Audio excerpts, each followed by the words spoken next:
wireless connection, but let's try to make our best. Security restrictions. Because of security restrictions, correct.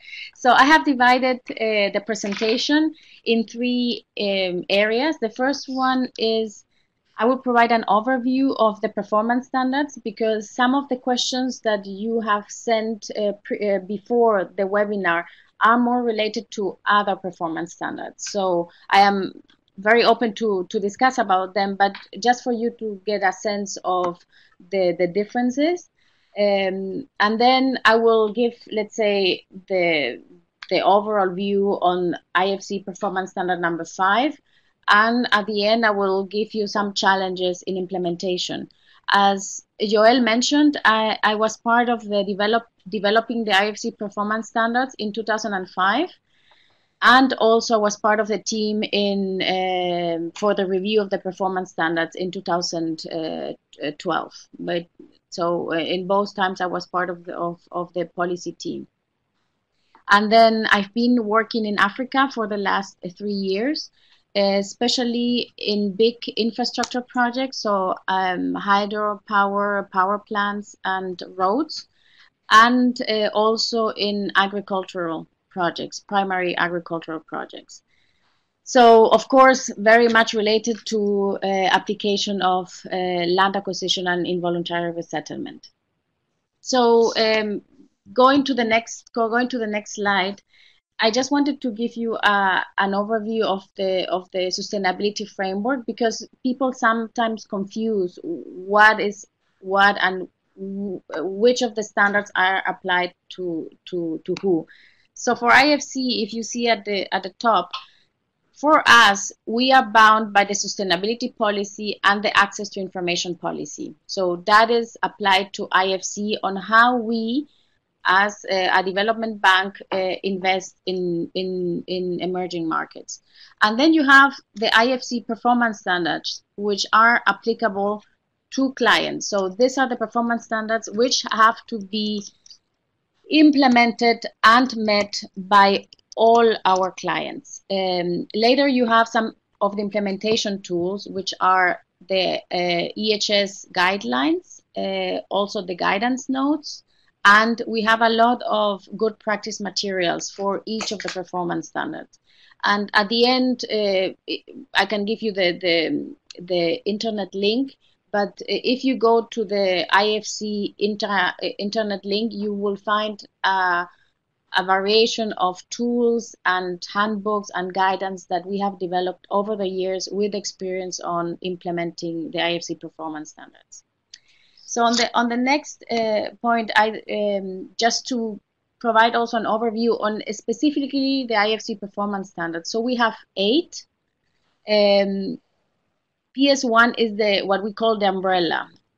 There we put all the requirements on what should a company have to be able to manage all the other performance standards. So PS2 to PS8. So what is the adequate, let's say, capacity? What is the type of training? What are the policies? What are the procedures? How is the company going to monitor? What are they going to monitor? And how are they going to report? So PS1 is extremely important. It applies to 100% of our investments. And it is, as I said, the umbrella is there also where we do all the assessment of the environmental and social risks and impacts. And then you have performance standard number 2 on labor and working conditions, number 3, very much on environment, number 4, community health and safety, and number 5, which is the one which we are going to discuss today.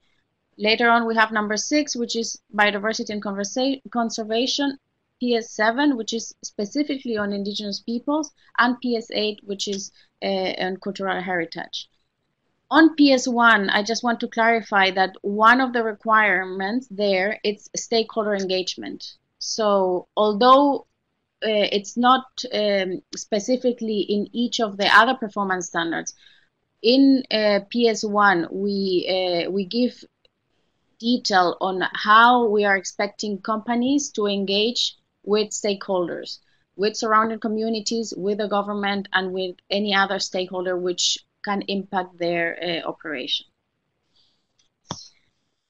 Also, just to respond to one of your, there were two, I think, or three questions that came through the internet about our project cycle and how we implement this performance standards. I think it's important to just describe it to you so you understand how IFC ensures that these performance standards are applied. So at the beginning, we just identify a project. With that, we do a normal, after that, we do a normal screening.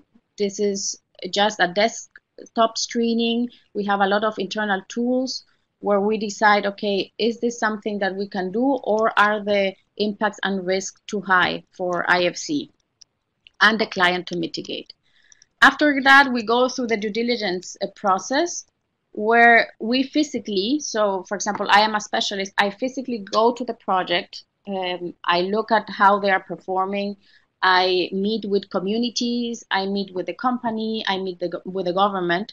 So during due diligence, we will see how is the company performing against our performance standards. So we do a gap analysis. Most of our projects are not 100% in compliance with the IFC performance standards when we begin the project. And this is normal because a lot of the national frameworks are not as stringent as, let's say, our performance standards. So then we agree, and this is the next step, which is the legal documentation and disbursement. We agree with the company on what we call an environmental and social action plan, which is disclosed in our website. So if you go to our disclosure portal, you will find all our projects and all these environmental and social action plans. So there we will agree with the client which are the actions which they have to implement to be able to meet our standards.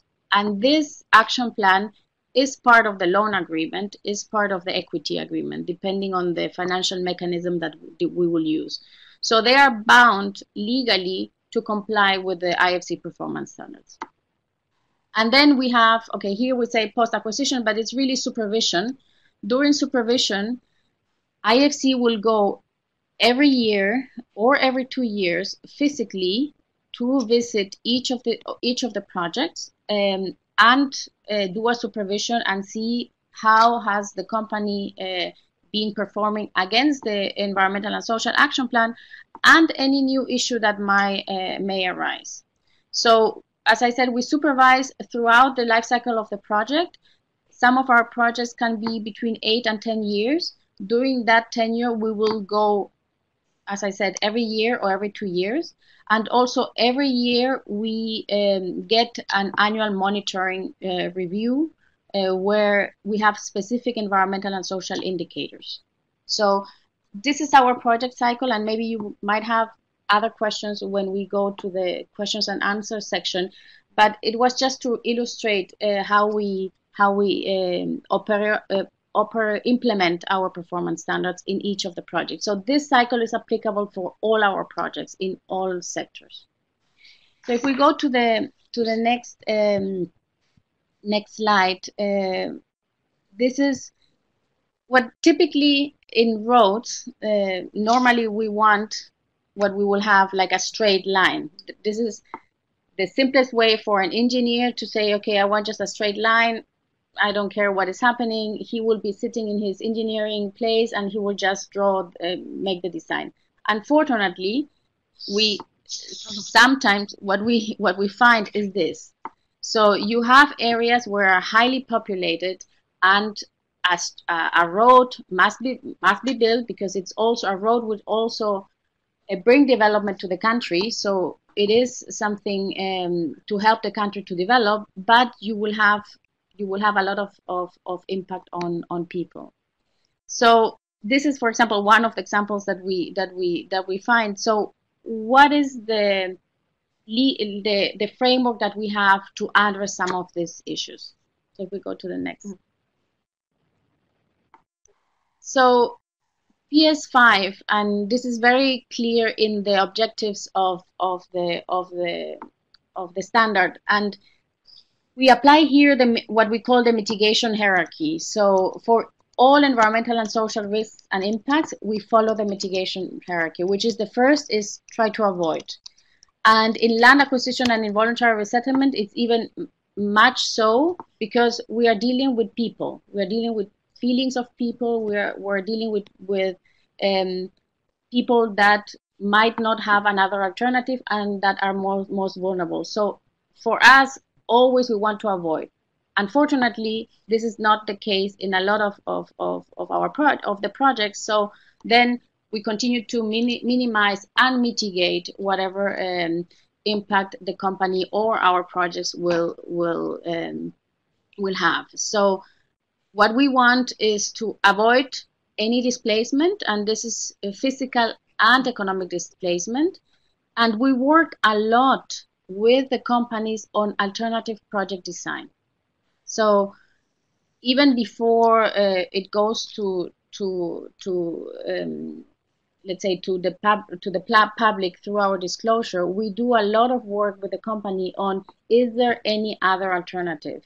And here, of course, we have to weigh between, is it economically feasible against also the impacts. And I can give you later some examples, but we have a project in Mali where we had 4 different scenarios. We had to have 4 different scenarios of how many people are going to be displaced physically and economically, and how much would it cost if we change the design of the project. So we do that constantly in all of our projects. This is one of the places where we try to avoid and minimize any further impact. We also avoid forced evictions, and you will see in a slide later on that forced eviction is for us almost a no-go zone. But okay, in the performance standard, you will see that it's avoid forced evictions. Then one point that we highlight a lot is improve and restore livelihoods and standards of living, but this has been has shown to be very challenging in a lot of our projects, and you will see later on why. Then improve the living conditions of a displaced person, so provide them adequate housing, so replacement of housing if they are physically displaced, and also security of tenure, which is something important but not easy to comply with in areas where land is really limited or not accessible. Yes. Then can we go to the next slide? I want to first show you when PS5 it's applicable and when it is not. So when it's not applicable is when we have a true willing seller, willing buyer. So a person wants really to sell its property or the land. It's not that if somebody comes and says, okay, I really want to sell it, and the company says, yeah, I'm fine with buying it, that we will be fine. We will assess if it's really, and that's why it says true willing seller, willing buyer, if it's really true and it's not a coercive, let's say, selling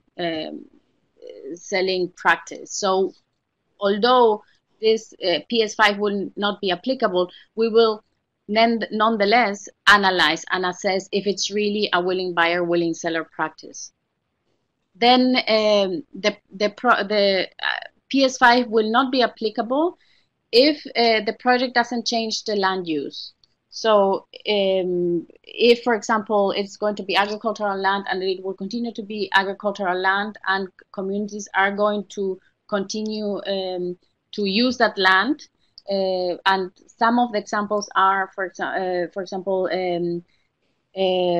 transmission lines. So you will have a restriction of PS5 for a very limited period of time, but afterwards you will be able to continue to use that land as it was used before. So that could be one of examples. But we also assess it. So it's not that we will take face value for what the company or the project tells us. So we will assess, and we have to also justify why we believe it's willing buyer, willing seller, and why we believe it's not going to change the land use.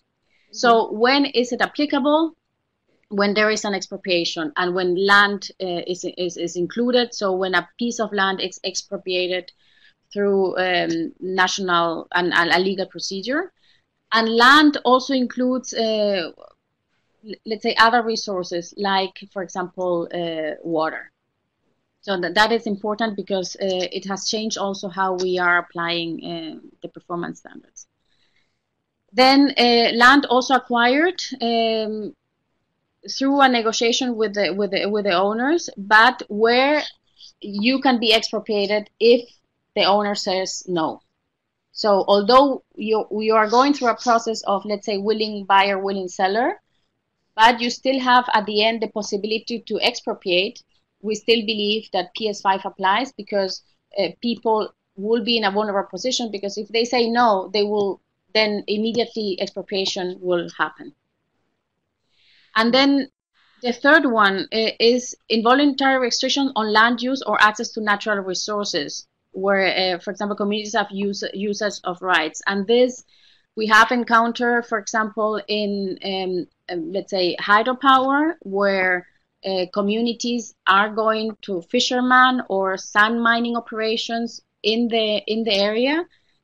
When you expropriate that area, these activities will immediately cease to exist. So there, although the people are not using the land, but they are using their resources, there is a, let's say, a restriction on the access to the resource because the project is going to be there. So on these three occasions, our PS5 would apply.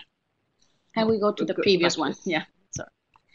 Then an overview of what is included in IFC Performance Standard 5, and these are all the areas which we will ask the company to justify or to say what they are doing. So first, the project design, and I spent some time more or less saying what we do. So we put a lot of emphasis on the project design.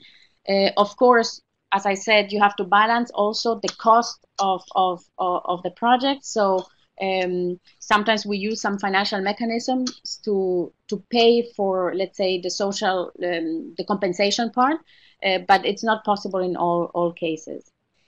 Then something that although it's included in the performance standards, which is the compensation and benefits for displaced person, this is one of the areas where we and the client spend a lot of time. What does it mean? What does compensation look like? What does national law says? What are the benefits for these people? So this is something that we spend a lot of time with the client discussing, and also later on during the consultation process. Then community engagement, because as I said at the beginning, people are involved. People will complain if they are not satisfied.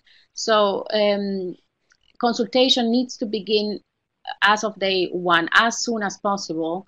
People need to be engaged. Communities that are affected need to be engaged in the whole process, because at the end they will have to accept if the compensation and the benefits that have been developed are good for them. Then, of course, a grievance mechanism. And here also there are a lot of issues in implementation. I have very good examples where projects in Africa are there 2 years before anything happens on the ground, already discussing with the communities. And I have also bad examples where the construction is beginning and there is no one there to receive any complaint from the community. So we have a variety of issues, let's say, in implementation. Then resettlement and livelihood restoration. Livelihood restoration is also a difficult concept, but a difficult point to implement, especially because most of the companies and the governments believe that monetary compensation is livelihood restoration. And this is not the case. We have seen over and over that providing only monetary compensation is the worst way to address impacts due to land acquisition.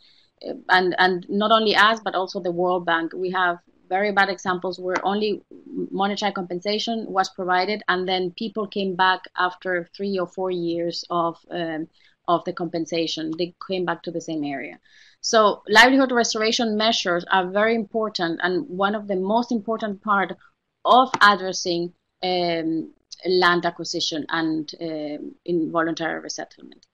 Then there are some in the PSs. There are some specifics about what is physical displacement and what is economic displacement, and then some guidance on private sector responsibilities under government-led resettlement, which is what we find a lot, especially on big infrastructure projects. So if we go to the not the next one, the following one. Okay, yes, of course. Sorry. So what are our requirements? So if PS5 is applicable, these are some of the must requirements that we ask. Is first, there needs to be informed consultation. So communities need to know what is happening, when it's happening, and what are the alternatives that the company is proposing. So, and this needs to be not only with the chiefs, but with the entire affected people. Then a resettlement action plan, which defines the process and defines the compensation with a specific timeline, with a budget, and with specific activities. Then compensation for assets, including land, at replacement cost. This is important for us, but sometimes we have issues depending on the legal framework. Land for land, if possible. We put if possible because we encounter some projects where land is really not available in the area. So then, what other alternatives are envisaged? Then we have to restore livelihoods, and then we have to monitor the outcomes. So how do we monitor? We ask the company to monitor every year the social conditions of these affected people, and sometimes also of the broader area. And then after the resettlement action plan has been implemented, and this could be, I've seen between 3 years, 5 years, after 1 year or 2 years of the completion of the resettlement action plan, we will ask for an independent audit to see if livelihoods have been restored.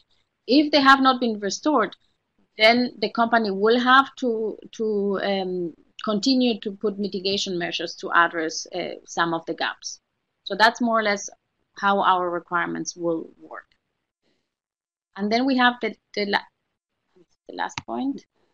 So this is just an example of more or less how we are going to what we call the entitlement matrix, which is more or less the compensation matrix. So we have the type, then we have if it's an economic displacement or if it's a physical, and what would we ask depending on the type of, for example, if you had a land user without a title.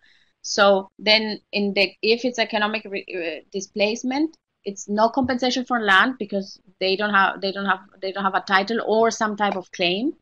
Replacement costs for standing assets. So anything they have there, if they have crops, if they have anything that they have built in that area, and then a moving allowance. And on physical, then the standing assets, so we will have to replace them. So if it's a house, we will have to replace with a house, but with a better house. So not with the same. So we always ask to improve.